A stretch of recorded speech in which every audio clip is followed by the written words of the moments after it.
आज दिनांक 5 जानेवारी 2026 पुसद नगरपालिकेमध्ये नगराध्यक्ष म्हणून सौ मोहिनी नाईक यांनी पदभार सांभाळला।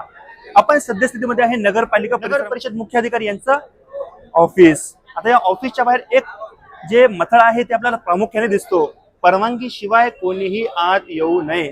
खरंच हे शासकीय कार्यालय दृष्ट्या योग्य आहे का असं तुम्हाला वाटते का?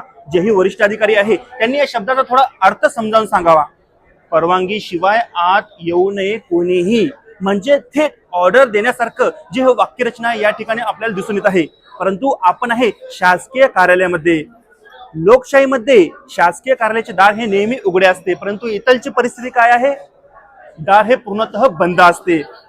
मी नुकतंच पदभार सांभाळलेले सौ मोहिनी नाईक यांना विनंती करतो की त्यांनी तात्काळ ही जे फलक आहे, ही जी पट्टी आहे तात्काळ हटवून जनतेसाठी या वेळेमध्ये मुख्याधिकारी उपलब्ध राहतील, जनतेने परवानगी घेऊन आत यावे अशा प्रकारचे जे फलक आहे, जे नामाची रचना या ठिकाणी लावावे आणि पुसदकरांना सोयीस्कर करावे ही विनंती। धन्यवाद।